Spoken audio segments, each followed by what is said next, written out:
Bab 121, Angin Bahagia.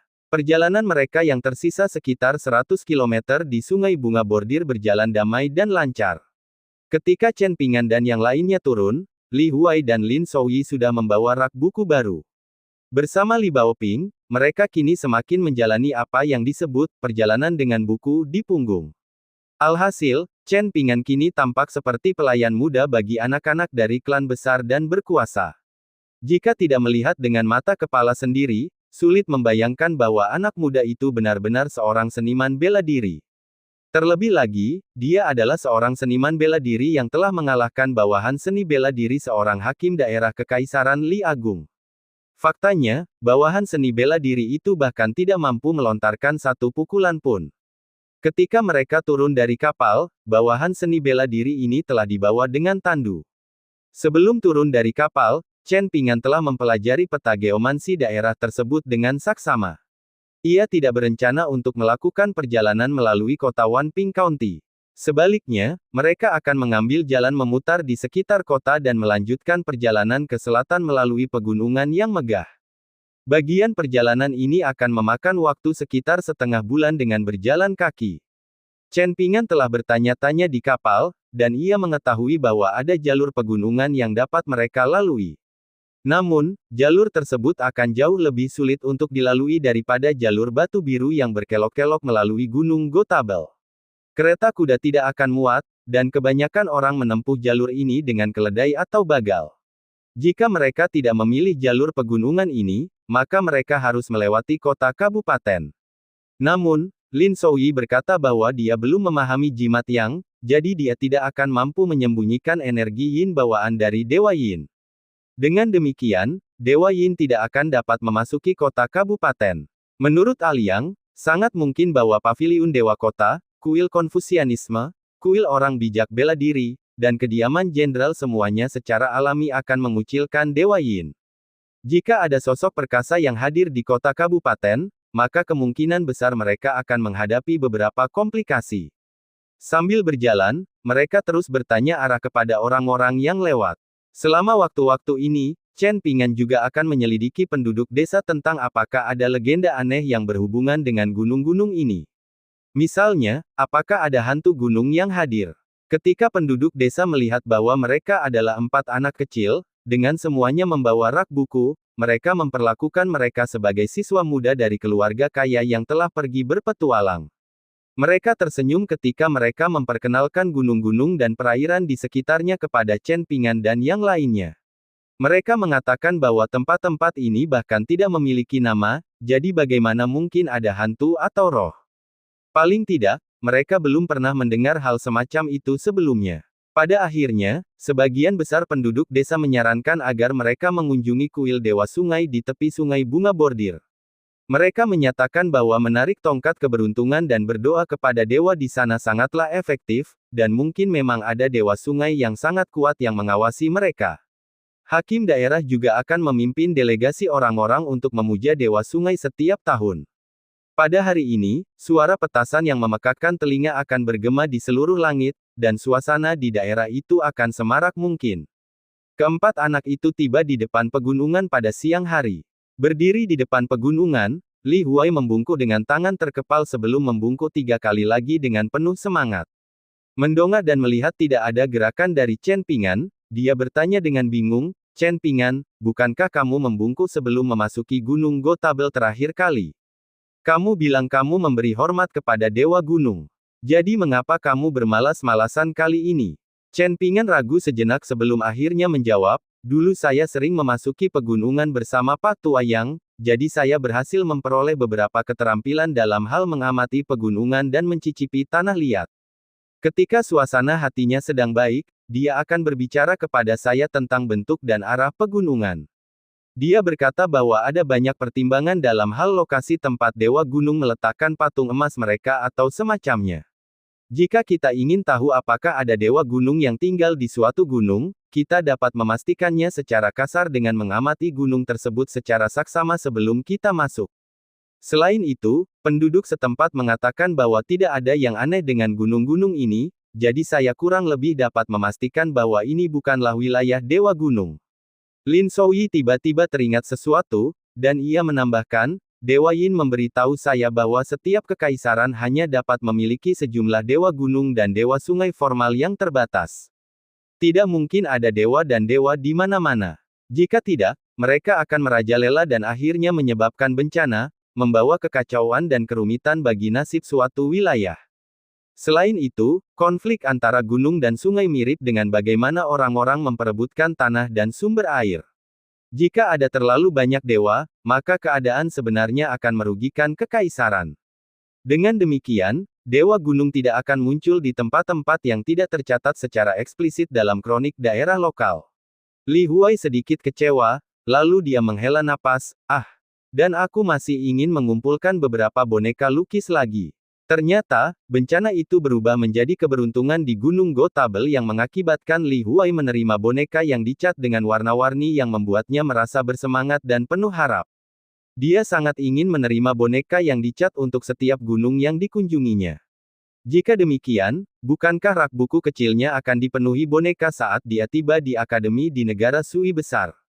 Jika tidak, jika hanya ada satu boneka dan satu buku di rak buku bambunya, semuanya akan tampak terlalu kosong. Dan kau masih berani menyebut Chen Pingan kikir sebelumnya. Lin Souyi terkekeh kesal. Saya tidak pernah mengatakan itu. Saya hanya mengatakan bahwa Chen Pingan adalah orang baik yang mencari nafkah dengan cara yang benar, balas Li Huai dengan ekspresi polos. Dasar penjilat, gerutu Lin Souyi dengan dingin. Lin Hai sangat marah, dan berteriak, jika bukan karena aku yang memohon dan memohon, apakah kamu bisa mendapatkan rak buku bambu kecil? Lin Souyi, kamu punya hati nurani, ya. Diam, bentak Li Baoping. Chen Pingan akan berlatih meditasi berjalan setiap kali tidak ada orang di sekitarnya.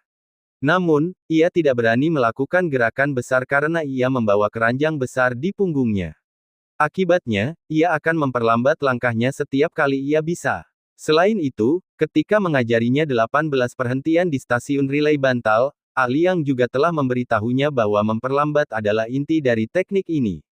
Sekarang ia terjebak di antara perhentian ke-6 dan perhentian ke-7, tidak mampu mengatasi rintangan ini apapun yang terjadi, Chen Pingan memutuskan untuk berlatih meditasi berjalan teknik tinju mengguncang gunung terlebih dahulu. Setelah memasuki pegunungan dan berjalan selama sekitar 4 jam, Li Huai sudah terengah-engah. Li Baoping juga terengah-engah. Chen Pingan mengerti bahwa ini adalah batas dari satu tarikan napas mereka. Karena mereka kebetulan melewati sebuah sungai kecil, ia memutuskan untuk berhenti di sana untuk beristirahat. Lin Souyi tenang dan santai, dan hanya ada beberapa butir keringat di dahinya. Ini seperti yang diharapkan dari seseorang yang telah menginjakkan kaki di jalur kultivasi. Hanya saja ia masih tidak bisa dibandingkan dengan Chen Pingan. Setelah mereka semua menemukan tempat untuk duduk, Chen Pingan mengambil pedang Li Baoping dari keranjang besarnya.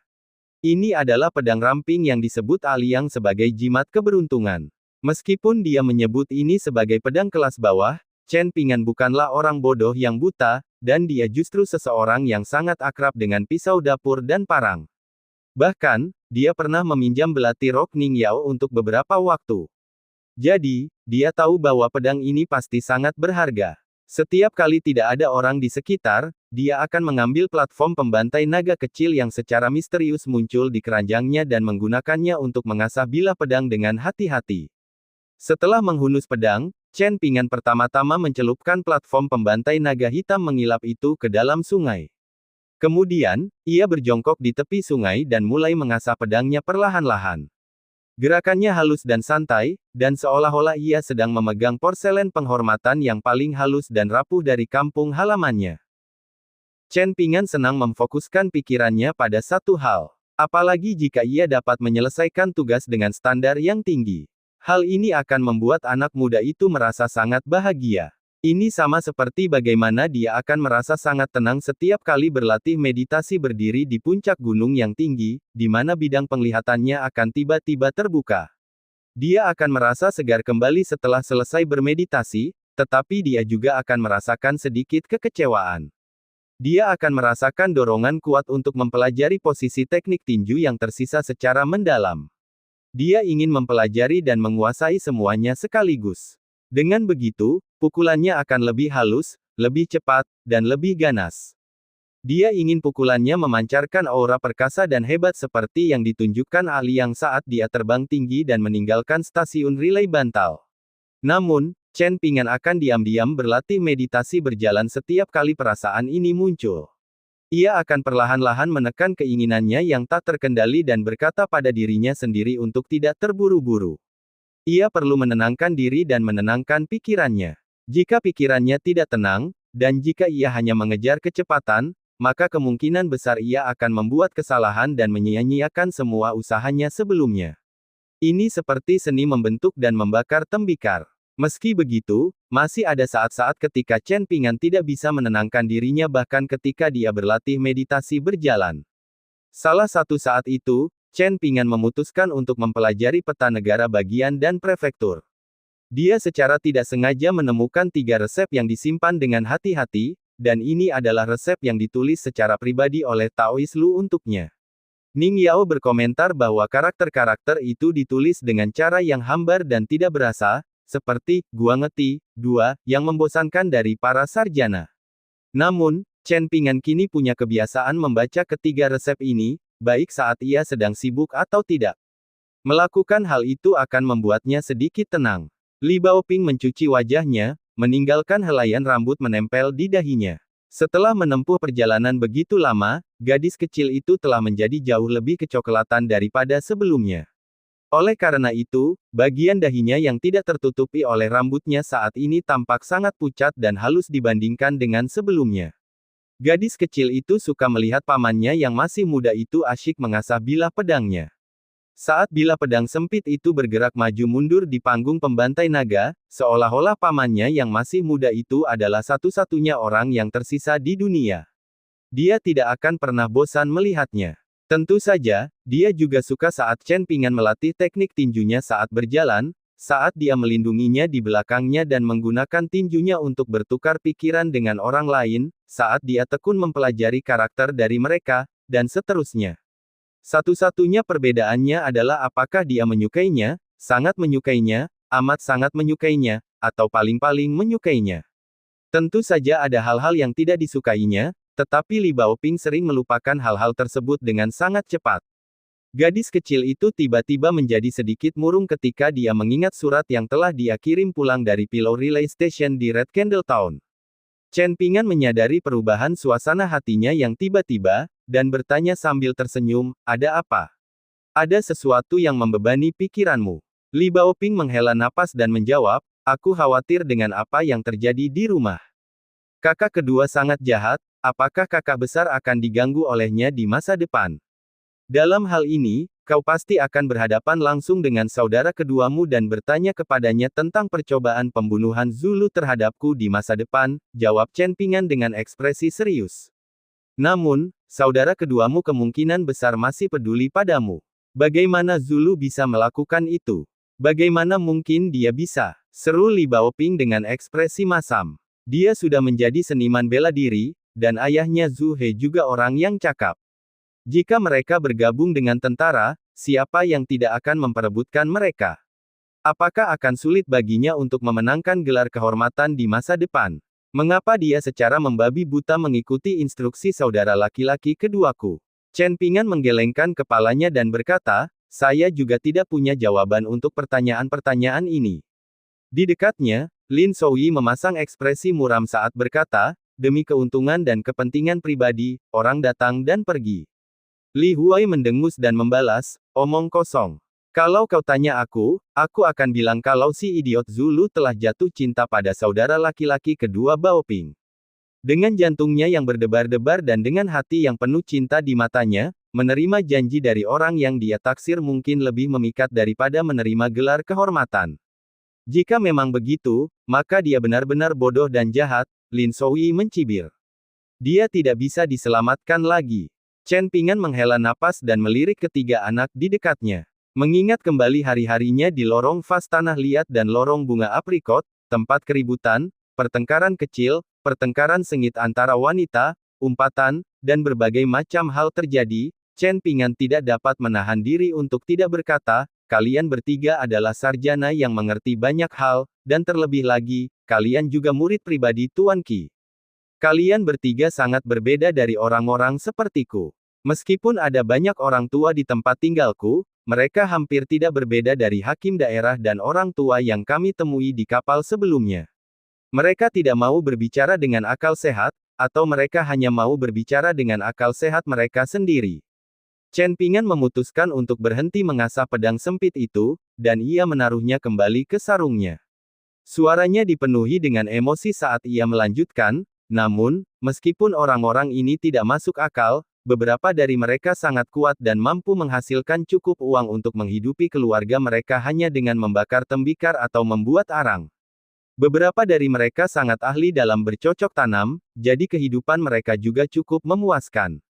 Lalu ada juga orang yang bekerja sebagai bidan tetapi suka merebus air ajaib dan melakukan segala macam hal aneh, seperti Nenek Ma. Ia orang yang sangat jahat, tetapi ia sangat baik kepada cucunya, Makuk Suan. Ia ingin memberikan semua hal baik di dunia ini kepada cucunya.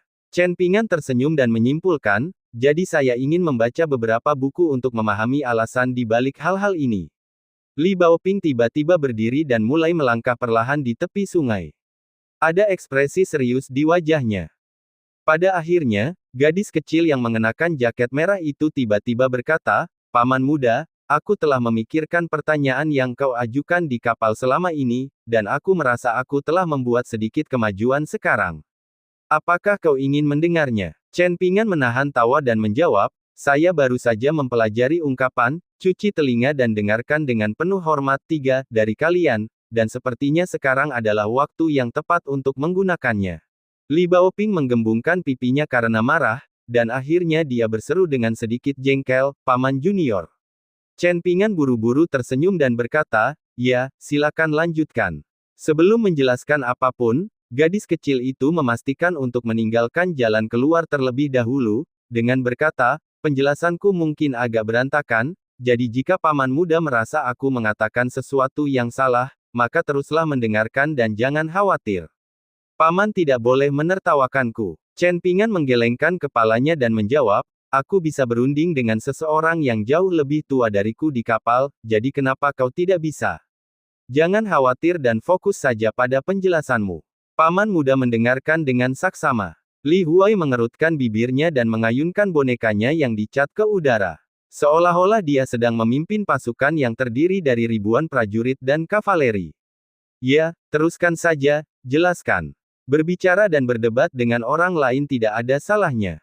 Hanya bertengkar dengan orang lain yang menyakitkan." Seperti seorang sarjana yang menguraikan topik utama ceramahnya, Li Baoping memperkenalkan 3 bidang yang akan menjadi fokusnya terlebih dahulu.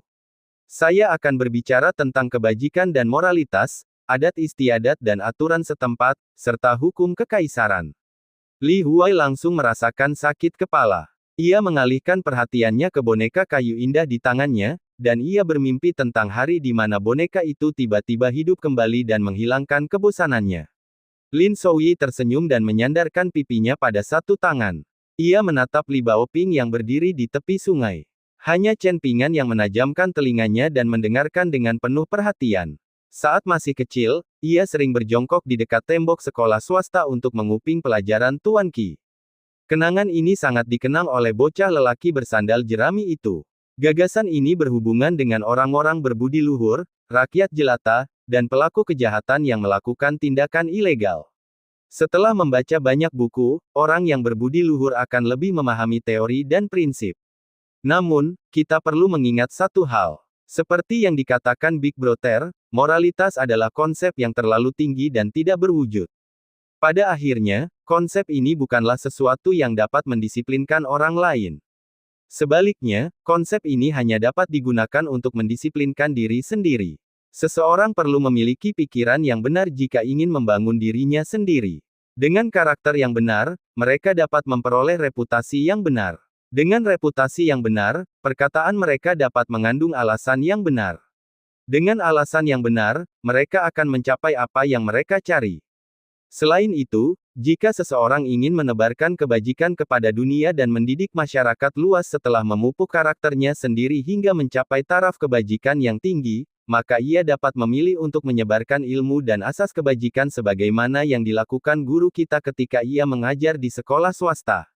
Masyarakat biasa hanya perlu mematuhi peraturan daerah setempat. Sementara itu, hukum kekaisaran secara eksplisit menargetkan mereka yang mengabaikan aturan dan melanggar peraturan. Hukum-hukum ini adalah serangkaian kriteria yang digunakan untuk membatasi pelaku kejahatan. Ini adalah kriteria tingkat terendah, dan juga sesuai dengan aturan tingkat terendah dalam etiket Konfusianisme kita. Meskipun Chen Ping'an mendengarkan dengan penuh perhatian, dia tidak dapat memahami dan menyerap prinsip di balik kata-kata tersebut meskipun dia mengerti setiap katanya.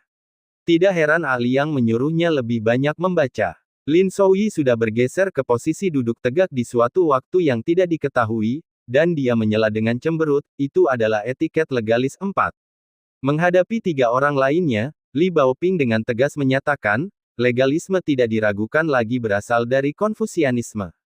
Lin Souyi tercengang. Li Baoping merasa jengkel melihat Li Huai yang kehilangan konsentrasi, lalu dia berteriak pelan, "Li Huai." Seolah-olah Li Huai telah kembali ke masa-masa di sekolah swasta, di mana namanya sering dipanggil dengan lembut oleh Tuan Qi. "Di sini," serunya secara naluriah. Namun, ia segera menyadari bahwa yang meneleponnya bukan lagi Tuan Qi, melainkan Li Baoping, gadis kecil yang selalu memukulnya. Li Huai mendengus marah, dan ia merasa tanggapannya cukup memalukan. Ia menundukkan kepala dan terus bermain dengan bonekanya. Li Baoping mengabaikannya, dan dia melanjutkan, setiap entitas memiliki aturannya sendiri, dan jika mereka dapat hidup berdampingan tanpa gesekan, maka masyarakat akan harmonis dan dunia akan damai. Kaisar dan penguasa akan dapat menjaga ketertiban dengan usaha minimal. Dan dengan demikian, orang bijak akan berhenti ada, dan pelaku kejahatan besar tidak akan ada lagi. 5. Pepatah, selama masih ada orang bijak, maka akan ada juga pelaku kejahatan besar, adalah konsep yang dikemukakan oleh para penganut Tao, bukan? Sela Lin Souyi lagi. Ada cahaya cemerlang di mata Li Baoping, dan dia membalas dengan keras, jika satu prinsip dapat dipahami, maka semua prinsip dapat dipahami. Prinsip-prinsip dasar dunia tidak diragukan lagi adalah bulat. Seolah mengingat sesuatu, dia perlahan melangkah di depan ketiga temannya dan melanjutkan, selama pelajaran terakhirku di sekolah swasta, Tuan Qi mulai menjelaskan konsep benar dan pantas kepadaku ketika hanya ada kami berdua. Fondasi Konfusianisme terletak pada peraturan moral yang diuraikan dalam teks-teks klasik. Li Huai akhirnya membuka mulutnya untuk berbicara, katanya, Tuan Qi tidak pernah membicarakan hal ini kepadaku. Bagaimana denganmu, Lin Souyi? Lin Souyi menggelengkan kepalanya. Li Baoping menyilangkan tangannya dan menggerutu, salah satu dari kalian tidak suka mendengarkan pelajaran Tuan Qi, dan salah satu dari kalian tidak pernah bertanya setelah mendengar penjelasan Tuan Qi. Apa, kalian ingin Tuan Qi memasukkan pengetahuannya ke dalam otak kalian? Jika memungkinkan, maka saya sama sekali tidak akan menentangnya, kata Li Huai sambil menyeringai nakal. Tuan Qi sangat berpengetahuan, jadi sedikit saja pengetahuannya akan cukup untuk saya gunakan seumur hidup. Jika pengetahuannya dimasukkan ke dalam otak saya, itu akan menghemat waktu dan tenaga. Bahkan, itu akan mencegah saya menempuh jalan yang salah. Jika satu prinsip dapat dipahami, maka semua prinsip dapat dipahami. Jika ini benar, maka seseorang memang perlu mencari satu prinsip yang bertindak sebagai kunci untuk memahami semua prinsip. Ini juga sejalan dengan pernyataan Liang tentang memilih jalan yang terfokus dan mendalam, bukan jalan yang luas dan dangkal, gumam Lin Souyi pada dirinya sendiri. Setelah diganggu oleh Li Huai, Li Baoping tiba-tiba teringat sesuatu yang lain. Namun, hal ini membuatnya menemui hambatan lain. Gadis kecil itu sedikit malu, dan berkata kepada Chen Ping'an, "Paman muda, biarkan aku berpikir lebih lama. Ada pertanyaan lain yang muncul dan menggangguku." Chen Ping'an tersenyum tipis dan mengacungkan jempolnya. "Penjelasanku tidak buruk?" Li Baoping bertanya dengan gembira. Chen Ping'an tidak menarik kembali ibu jarinya, dan dia berseru dengan lantang, "Itu brilian." Akan tetapi, keempat anak itu sama sekali tidak menyadari bahwa Dewa Yin yang menjaga mereka dari kejauhan tengah kejang-kejang hebat bagaikan orang menyedihkan yang baru saja merangkak keluar dari panci berisi minyak mendidih. Namun, malapetaka dan keberuntungan seringkali datang beriringan. Dewa Yin awalnya hanya mendengarkan ceramah kekanak-kanakan gadis kecil itu dengan santai. Namun, serangkaian situasi yang tak terbayangkan kemudian muncul. Pikirannya bergetar, jiwanya meninggalkan tubuhnya, dan seolah-olah energi yin padatnya yang berbanding lurus dengan basis kultivasinya sedang diiris-iris oleh hembusan angin yang kuat dan tajam. Dewa Yin menolak untuk menerima situasi ini pada awalnya, dan dia tidak mau mengambil satu langkah mundur pun. Namun, dia akhirnya tidak mampu menahannya, dan dia terpaksa mundur berkali-kali. Bahkan, dia mundur beberapa puluh kilometer sebelum akhirnya merasa sedikit lebih baik. Tidak mau menyerah, Dewa Yin menerjang hembusan angin lurus yang tak berbentuk dan menempa jalannya maju selangkah demi selangkah. Dia seperti perahu kecil yang berjuang melawan arus sungai yang bergolak. Konon katanya di dunia ini ada 9 benua besar. Ada 72 akademi Konfusianisme, dan seberkas aura kebenaran di benak para pengikut Konfusianisme yang berbudi luhur akan memunculkan angin kebahagiaan yang menyapu ratusan kilometer melalui langit dan bumi. 6. Pada saat yang sama, di sebuah rumah mewah yang terletak 50 km jauhnya di pegunungan terpencil, seorang wanita ramping namun sangat pucat berpakaian merah mencoba menyalakan lentera kertas putih dan menggantungnya. Namun, lentera itu akan cepat padam setiap kali dia menyalakannya. Hal ini menyebabkan wajahnya sedikit berubah karena marah. Kediaman yang megah seperti rumah bangsawan itu dipenuhi oleh hantu dan roh. Angin energi yin bertiup kencang melalui lorong-lorong dan koridor. Wanita itu melempar lentera putih itu dan perlahan-lahan terbang ke udara. Akhirnya, dia berhenti di titik yang lebih tinggi dari atap sebelum mengalihkan pandangannya ke sekeliling. Bab 38 menggunakan teknik petir untuk mengalahkan iblis. Chen Pingan dan yang lainnya telah memasuki pegunungan dari utara dan sekarang sedang menuju ke selatan. Setelah melakukan perjalanan beberapa saat, mereka secara kebetulan bertemu dengan sekelompok orang lain yang sedang menuju ke utara. Pemimpin mereka adalah seorang pendeta Tao tua yang memiliki pedang kayu persik di punggungnya dan serangkaian lonceng perak tergantung di pinggangnya. Jubah Taonya sudah tua, dan tidak ada apa-apa selain sandal jerami di kakinya.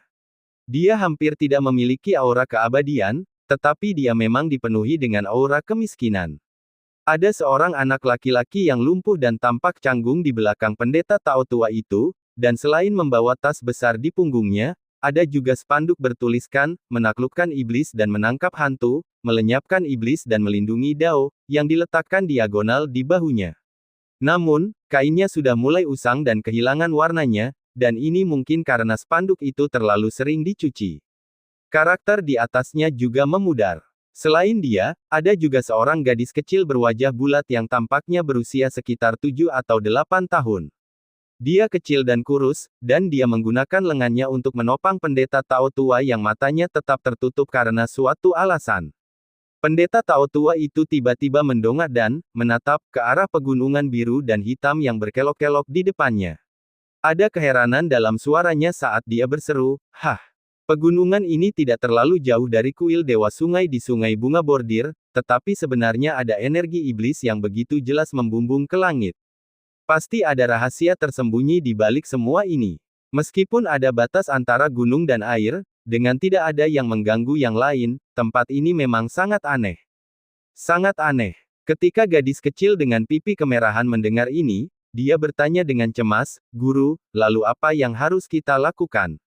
Anda gagal menangkap iblis di Gunung Tiga Ranting terakhir kali, dan orang-orang yang mempekerjakan kita sangat marah sehingga mereka akhirnya tidak membayar kita apapun. Kita benar-benar kehabisan koin tembaga sekarang, jadi mengapa kita tidak mengambil jalan memutar saja?"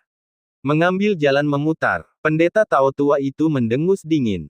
"Jika aku tidak bertemu iblis-iblis ini, biarlah. Aku hanya bisa menganggapnya sebagai keberuntungan iblis-iblis ini.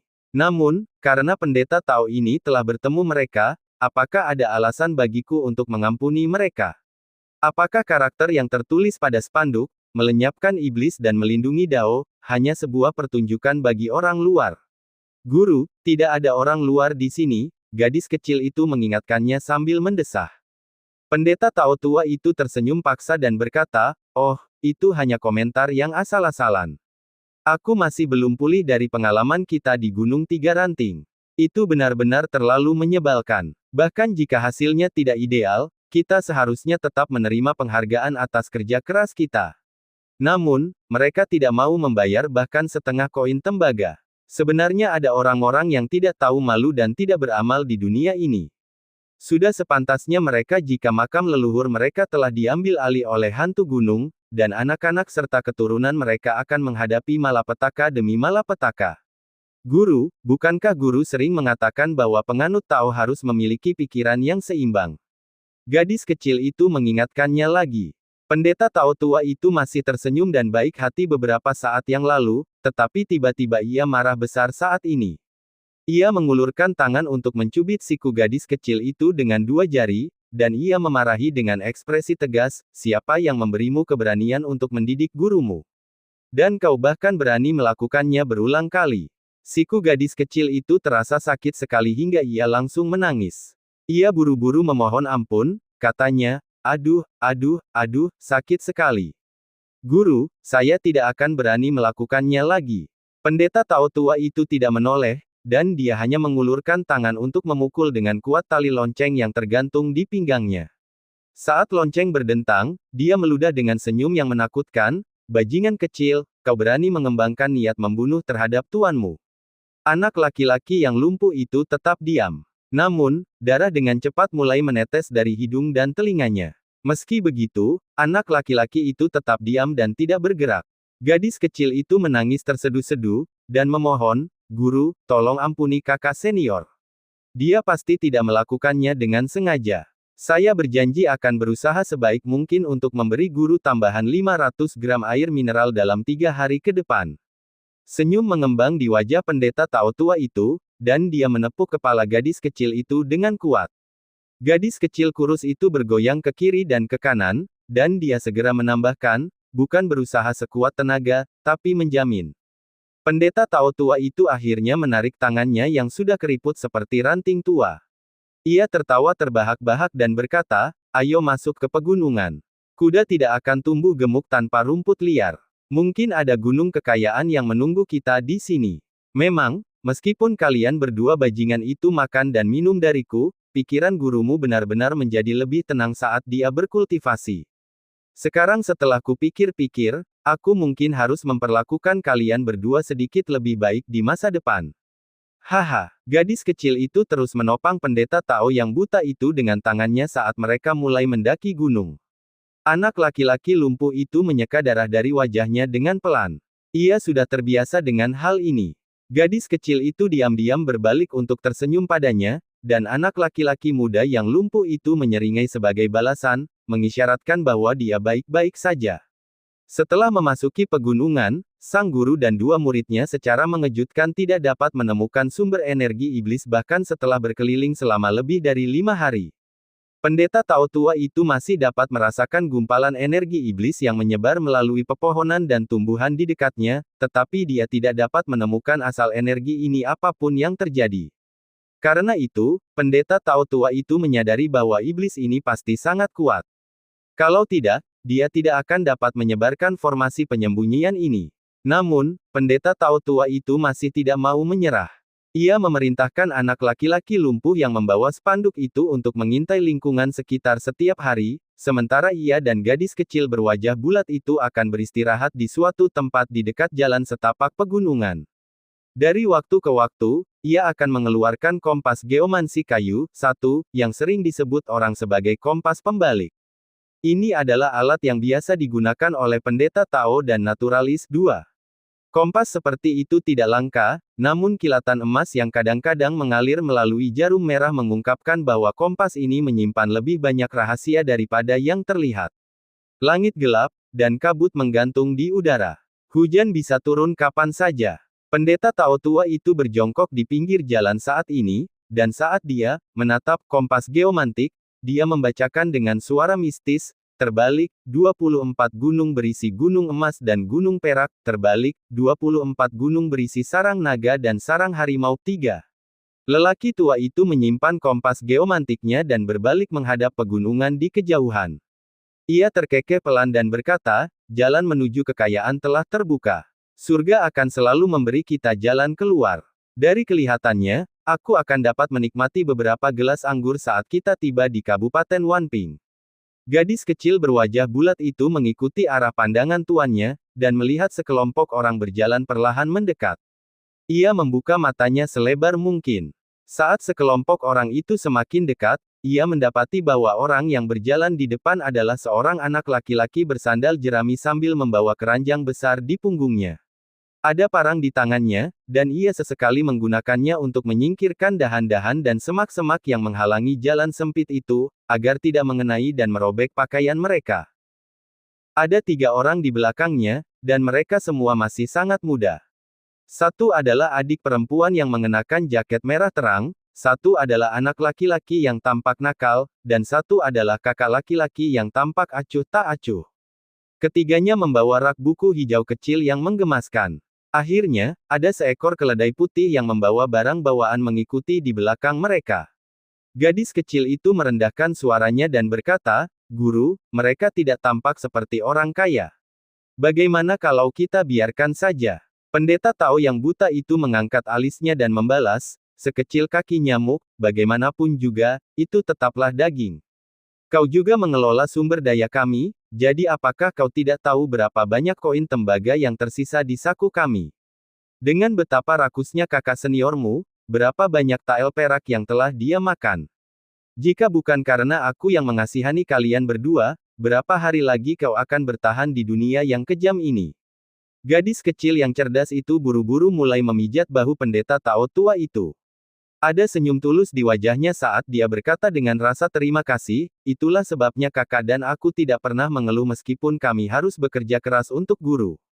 Namun, jika guru marah di kemudian hari, bisakah kamu menghukumku saat kakak tidak ada? Dengan begitu, kakak tidak akan marah, dan guru juga tidak perlu menghukumnya." Pendeta Tao tua itu perlahan berdiri. Gadis kecil itu segera menarik tangannya dan berdiri di samping. Sekelompok orang yang mendekati mereka tak lain adalah Chen Pingan dan yang lainnya, yang sedang menuju ke Yefu Pass yang terletak di perbatasan Kekaisaran Li Besar. Sebenarnya, Chen Pingan telah lama memperhatikan lelaki tua yang tersenyum dan gadis kecil yang santun itu. Ketika Chen Pingan dan yang lainnya mendekat, pendeta Tao tua itu membelai jenggotnya dan tersenyum sebelum berkata dengan dialek resmi yang terdengar agak canggung, "Jika pengamatanku tidak salah, maka kalian berempat telah menghadapi bahaya yang sangat besar selama perjalanan panjang kalian. Namun, sangat penting bagi kalian untuk tidak begitu saja mempercayai anggapan bahwa kalian akan mendapatkan keberuntungan setelah selamat dari malapetaka besar. Dari pengamatanku, malapetaka yang sebenarnya masih ada di depan. Hanya setelah mengatasi rintangan ini kalian akan dapat menemukan keberuntungan." Pikiran Chen Pingan segera menjadi waspada. Namun, ekspresinya tetap tidak berubah. Sementara itu, Li Baoping memperhatikan gadis kecil yang agak pucat itu. Gadis kecil itu tersenyum malu-malu, dan Li Baoping pun tersenyum sebagai balasannya. Gadis kecil yang mengenakan jaket merah dan gadis kecil yang lebih kecil lagi segera mengembangkan kesan baik satu sama lain. Li Huai hampir mengucapkan kata-kata yang sudah ada di ujung lidahnya, "Bukankah kau buta, pendeta Tao tua? Bagaimana kau bisa mengamati ini dan itu?" Namun, masalah yang mereka hadapi saat menyusuri sungai bunga bordir masih segar dalam ingatan anak kecil itu. Ia segera menutup mulutnya dengan tangannya, bertekad untuk menghentikan dirinya dari membuat masalah lagi. Seolah merasakan pikiran Li Huai, pendeta Tao yang buta itu tertawa keras dan menjelaskan, "Kalian anak-anak tidak tahu, tetapi Sekte Tao memiliki 10 kemampuan mistis yang hebat. Di antaranya, ada kemampuan membuka mata pikiran, membawa kejernihan ke surga dan bumi, mengusir hantu dan setan. Secara kebetulan, aku telah mempelajari kemampuan ini, dan meskipun aku tidak berani mengklaim bahwa aku seorang ahli, aku memang sudah cukup menguasainya.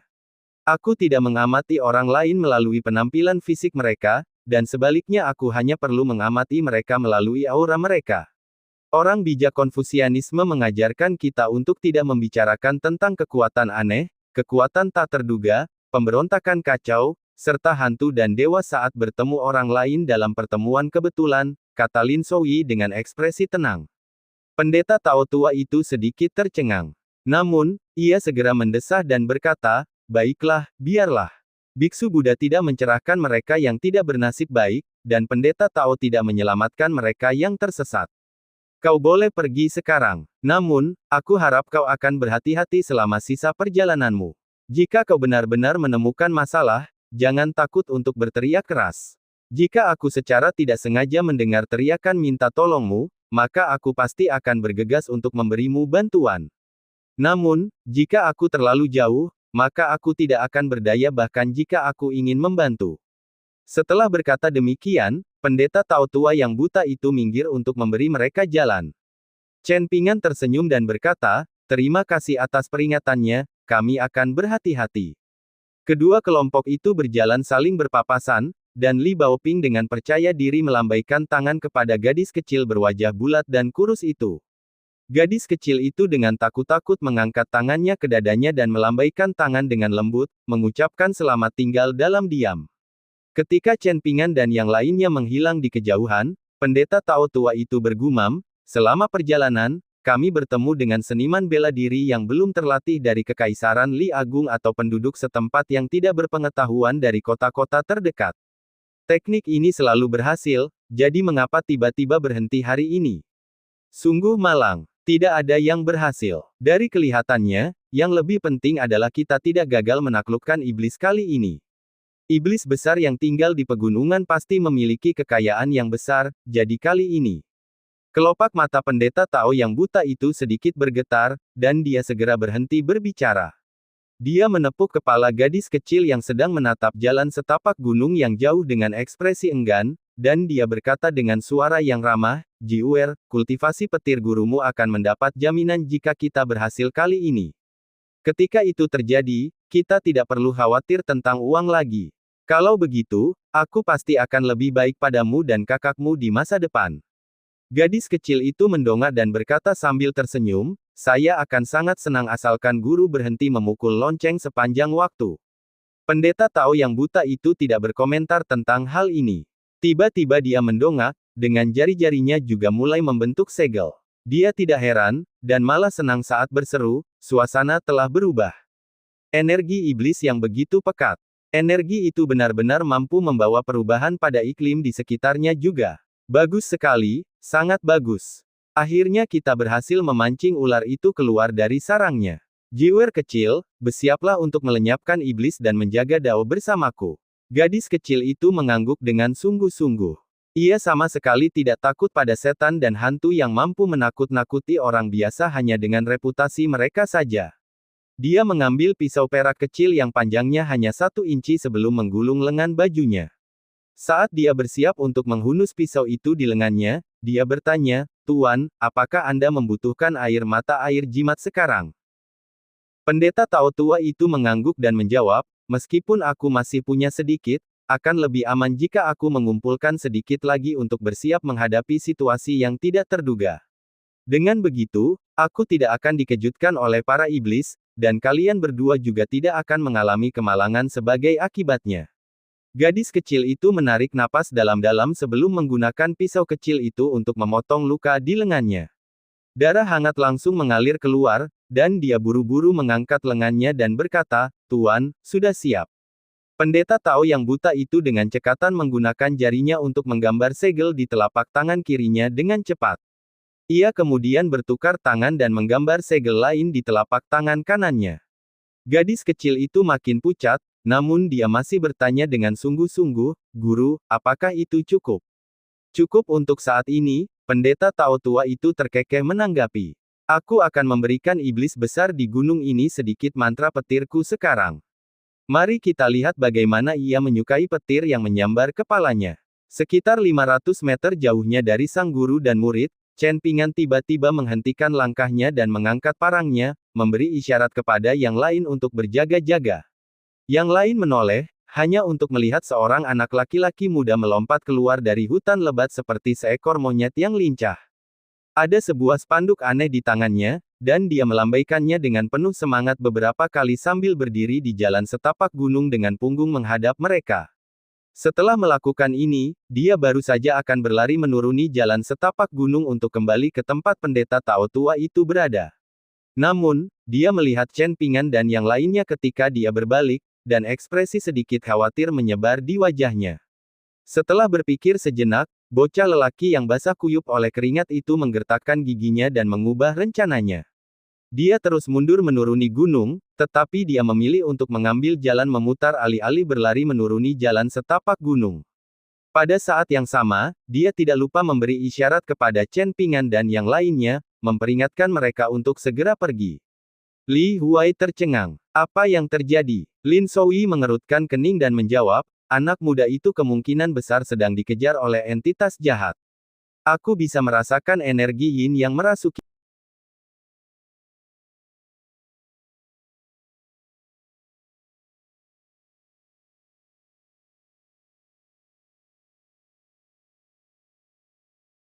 Benar saja, sosok samar yang diselimuti asap hitam yang bergejolak itu berhenti sejenak ketika melihat Chen Pingan dan yang lainnya.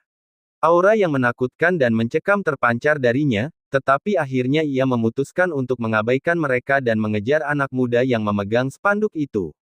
Ia dengan cepat mengejarnya. Chen Pingan menoleh ke Lin Souyi dan berkata, tanyakan pada Dewa Yin Senior apa pendapatnya tentang ini. Setelah beberapa saat, Lin Souyi menjawab, Dewa Yin Senior memberi tahu kita untuk terus berjalan maju dan tidak berhenti di sini. Dia berkata bahwa dia akan mengamati situasi jika dia memiliki kesempatan. Namun, dia juga berkata bahwa tugasnya hanyalah untuk menjaga kita dan menemani kita ke perbatasan Kekaisaran Li Agung. Dia ingin mengingatkan kita bahwa tujuan kita adalah untuk melakukan perjalanan ke negeri yang jauh untuk mencari ilmu, bukan untuk bertindak sebagai orang baik yang menaklukkan setan dan membunuh iblis. Dia berharap agar kita dapat menahan diri untuk tidak mencari masalah bagi diri kita sendiri. Chen Pingan mengangguk dan berkata, beritahu Dewa Yin Senior untuk bertindak sesuai dengan situasi. Dia bisa membantu jika dia mampu, tetapi dia tidak perlu memaksakan diri jika situasinya terlalu sulit. Selain itu, kamu juga harus menyiapkan 3 jimat, Lin Souyi. Kamu berjalan di depan mulai sekarang, dan aku akan berjalan di belakang. Baoping dan Li Huai, ingatlah untuk tidak takut jika kita benar-benar bertemu hantu atau setan. Pastikan untuk tidak bertindak seperti. Lupakan saja, mari kita terus maju. Chen Pingan awalnya ingin memberi tahu mereka agar tidak bertindak seperti Zulu di Gotable Mountain. Dia jelas berada di tahap puncak tingkat kedua, tetapi dia tidak berani mengangkat satu jari pun melawan ular piton putih yang ganas itu. Akan tetapi, dia segera menelan kembali perkataannya setelah mengingat kembali komentar yang diucapkan Ah Liang dengan santai, orang yang membicarakan orang lain di belakang mereka sendiri pastilah pembuat onar. Lin Souyi tetap tenang dan tidak terpengaruh. Saat ini, dia hanya dapat menggunakan 3 jimat kertas kuning dengan kualitas terendah dari tumpukan jimat kertas yang dimiliki klan Li dari kota kecil itu. Yang pertama adalah, mutiara di dalam piring, dan ini adalah jimat elemen air. Yang kedua adalah, hujan api, dan ini adalah jimat elemen api. Yang terakhir adalah, 5 gunung menghancurkan penghalang, dan ini adalah jimat aura gunung. Namun, yang benar-benar diandalkan Lin Souyi bukanlah 3 jimat kertas ini, yang masih belum diketahui kekuatannya. Melainkan, dirinya sendiri. Itu adalah teknik rahasia petir yang tercatat dalam kitab suci Recite Atop Cloud. Namun, Lin Souyi tentu tidak akan mencari masalah dan menempatkan semua orang dalam bahaya demi menguji kekuatan teknik petirnya. Keempatnya berjalan cepat. Li Huai mengulurkan tangannya sambil berjalan, dan menggerutu dengan bingung, hujan mulai turun seperti ini. Kau tidak akan memberi kami peringatan sebelumnya. Langit mendung, dan hujan terus turun. Hujannya tidak deras, tetapi membuat gunung menjadi jauh lebih dingin daripada sebelumnya. Chen Pingan mengambil 4 topi bambu dari keranjangnya. Mereka membeli topi-topi ini di kota lilin merah, dan topi-topi ini dibuat untuk skenario yang tepat, yaitu melanjutkan perjalanan menembus angin dan hujan. Mereka masing-masing mengenakan topi bambu, dan mereka tidak berhenti untuk menunggu hujan reda. Chen Pingan sesekali menoleh ke belakang. Di kejauhan, pendeta Tao yang buta itu tertawa keras sambil menghadap ke arah anak muda pincang itu berlari kencang. Baiklah, aku sudah menunggu kedatanganmu, dasar iblis hina. Kau mencari kematian. Sekarang, matilah. Pendeta Tao tua itu melangkah maju dengan mantap sambil melancarkan serangan telapak tangan. Baru setelah itu dia berteriak memperingatkan anak muda yang pincang itu. Turun. Anak lelaki itu melompat maju dan berguling menyusuri jalan setapak pegunungan yang berlumpur. Cahaya keemasan bersinar di telapak tangan pendeta Tao tua itu, dan setiap goresan simbol memancarkan cahaya keemasan yang cemerlang. Ada gemuruh guntur samar di telapak tangannya. Berbeda dengan suasana pegunungan tandus yang gelap dan hujan, garis-garis cahaya keemasan ini tampak sangat tajam dan menarik perhatian. Bola asap hitam di belakang anak muda itu tiba-tiba berhenti. Bola itu baru saja akan kabur, tetapi sudah disambar seberkas cahaya keemasan. Bola itu seperti diliputi jaring emas besar. Terdengar suara berderak dan mendesis, dan bayangan gelap itu meratap kesakitan saat dengan cepat menghilang ke dalam kehampaan. Anak laki-laki itu berlari di belakang pendeta Tao tua itu dengan punggung masih membungkuk. Dia terengah-engah, dan dia menancapkan spanduk pemanggil jiwa ke tanah. Setelah melihat ekspresi khawatir gadis kecil itu, dia menyeringai dan menggelengkan kepalanya untuk menandakan bahwa dia baik-baik saja. Setelah mengalahkan iblis itu dengan satu serangan telapak tangan, pendeta Tao tua itu tertawa terbahak-bahak dan berseru, "Kau hanyalah entitas yin rendahan yang lahir dari tulang-tulang yang layu, namun kau masih berani menunjukkan dirimu di hadapanku."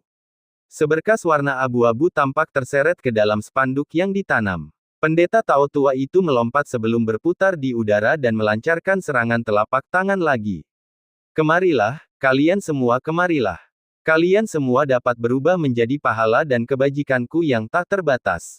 Entitas yin lain yang merayap di belakang anak laki-laki dan gadis kecil itu hancur berkeping-keping oleh teknik petir pendeta Tao tua itu. Tidak lama kemudian gumpalan abu-abu lain terbang ke spanduk itu. Pendeta Tao tua itu berlari dan melompat melintasi jalan setapak gunung sambil dengan cepat melepaskan serangan telapak tangan demi serangan telapak tangan. Sinar cahaya keemasan berkelebat berulang-ulang, disertai suara gemuruh guntur yang mencengangkan.